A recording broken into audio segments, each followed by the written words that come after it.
आपने एसएल भैरप्पा का नाम सुना है?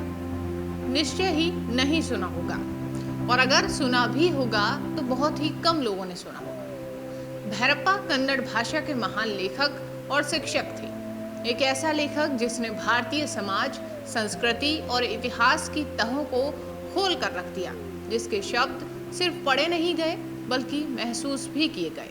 कभी किताबों में उतरकर हमारे सोचने का तरीका बदलने वाले वो लेखक, जिनके शब्दों ने इतिहास, समाज और संस्कृति को एक नया आईना दिखाया। नमस्कार, मैं हूं निकिता और आप देख रहे हैं खबर एक्सपर्ट का विशेष कार्यक्रम दिव्य रहस्य।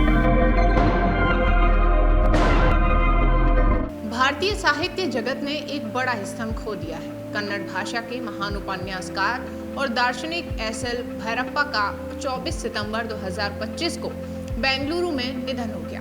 बता दें कि वे 93 वर्ष के थे। भैरप्पा अपनी गहन दार्शनिक दृष्टि और भारतीय सांस्कृतिक जड़ों से जुड़े लेखन के लिए जाने जाते थे। प्रधानमंत्री नरेंद्र मोदी ने उन्हें श्रद्धांजलि देते हुए कहा कि उनका योगदान आने वाली पीढ़ियों की प्रेरित करता रहेगा। वही भारतीय साहित्य और दर्शन के क्षेत्र की एक महान विभूति एसएल भैरप्पा का 24 सितंबर 2025 को बेंगलुरु में निधन हुआ। वे आधुनिक भारतीय साहित्य के सबसे चर्चित और सम्मानित उपन्यासकारों में गिने जाते थे। बता दें कि एसएल भैरप्पा का जन्म संते शिवरा लिंगेन्या भैरप्पा के रूप में हासन जिले के चन्नरायपटना तालुक में हुआ था। उन्होंने अपना बचपन हासन और मैसूर में बिताया। वे भारत के कई हिस्सों जैसे गुजरात और नई दिल्ली में दर्शन शास्त्र के प्रोफेसर रहे। उन्होंने एनसीईआरटी यानी राष्ट्रीय शैक्षिक अनुसंधान और प्रशिक्षण परिषद में भी काम किया। बता दें कि मैसूर के रीजनल इंस्टीट्यूट ऑफ एजुकेशन यानी RIE से भी वो प्रोफेसर पद से रिटायर हो चुके थे। हालांकि उन्होंने शिक्षा के क्षेत्र में खूब मेहनत की, लेकिन उनका असली जुनून उपन्यास लिखना था। उनका साहित्यिक सफर 1998 में भीमकाय नाम के उपन्यास से शुरू हुआ। जब वे 27 साल के थे, उनकी किताबों की लोकप्रियता ऐसी थी कि उनका पहला उपन्यास आज भी छपता और बिकता है। भैरप्पा ने करीब 24 उपन्यास लिखे, जिनका कई भारतीय भाषाओं में अनुवाद किया गया, जिन्हें उनके लेखन में विज्ञान और मानवता के गहरे प्रश्नों की खोज के साथ साथ भारतीय संस्कृति और परंपरा का बेजोड़ चित्रण मिलता है।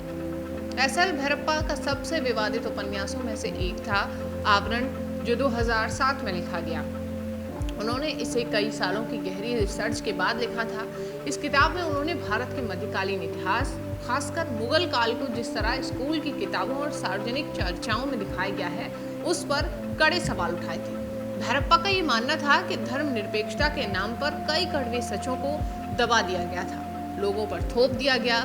इस उपन्यास में उन्होंने इतिहास की बहसों को आज के मुद्दों से जोड़ा, जैसे कि धर्मों के बीच की शादियां, धार्मिक स्वतंत्रता और पहचान से जुड़ी चिंताएं।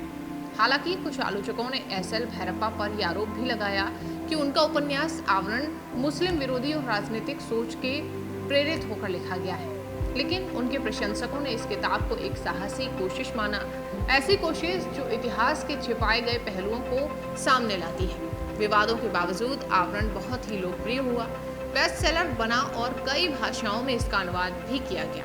ये उपन्यास वर्तमान के भारतीय साहित्य में सबसे ज्यादा चर्चा में रहने वाली रचनाओं में से एक है। भैरप्पा की सबसे चर्चित रचनाओं में से एक पर्व 1979 भी है, जिसे उनकी उत्कृष्ट कृति माना जाता है। इस उपन्यास में उन्होंने महाभारत की कहानी को एक धार्मिक या चमत्कारी कथा की तरह नहीं, बल्कि एक यथार्थवादी दृष्टिकोण से पेश किया है।